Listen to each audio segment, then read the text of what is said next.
we're back with WSJ Lunch Break. I'm Wendy Bounds. Can Kate Middleton make maternity wear cool? Well, Christina Binkley, she is our On Style columnist, and she's here to give us a preview of what we're going to be seeing on the runways around the world in coming months. Hey, Chris.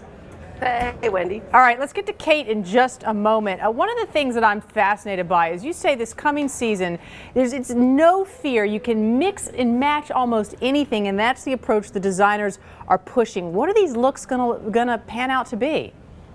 Well, you know, I'm reading the tea leaves here a little bit. New York Fashion Week starts on Thursday. There's going to be close to 300 designers showing collections.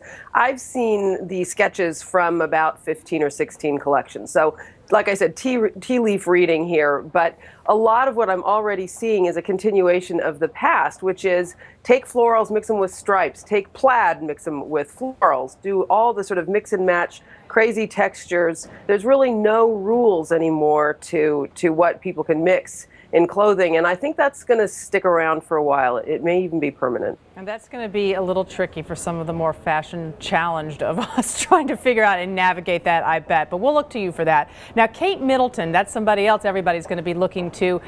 You've been sensing that the designers are going to try and use her and the fact that she's pregnant as inspiration to try and make maternity wear kind of more cool. Yeah, we'll see whether that's one of those things that walks off the runway and into stores. It seems a little unlikely, but given the impact that Kate Middleton has had on fashion already, it's easy to imagine that when London Fashion Week comes along, in particular, that some of those designers are going to be thinking about that baby bump and what they might do with it on their runways. And anybody else that we should be watching? I mean, new faces that are going to be here in some of the fashion shows. Katie Holmes, for one, Christopher Kane. What are we going to be seeing?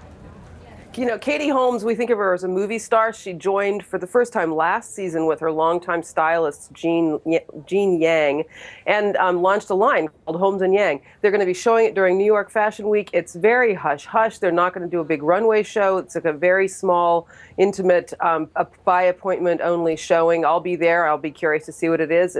So far, seems to be a little masculine inspired, very tailored, and also comfortable. Christopher Kane in London is going to be giving a big push to his own line, the Christopher Kane line. He just sold about 51% of his company to PPR, the luxury giant. So he is suddenly flush with cash. It'll be fun to see what he does with that. All right, last but not least, John Galliano, who was disgraced a couple years ago and fired from Christian Dior after he made anti-Semitic remarks. He may get a little bit of a comeback here with Oscar de la Renta. Tell us about that. Yeah, that's one of the more interesting things that are going on this season. We haven't really heard much from John Galliano other than his trial in Paris a couple of years ago. He's gone dark. He went to rehab. He says that he's a remade man. And he's got a lot of friends in the fashion industry who would really like to see him come back and put his creative talents to use.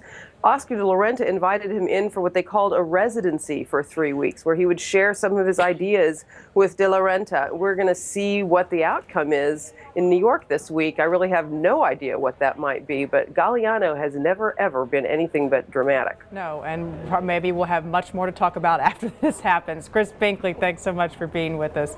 Stay tuned for all our fashion coverage throughout the week on WSJ.com.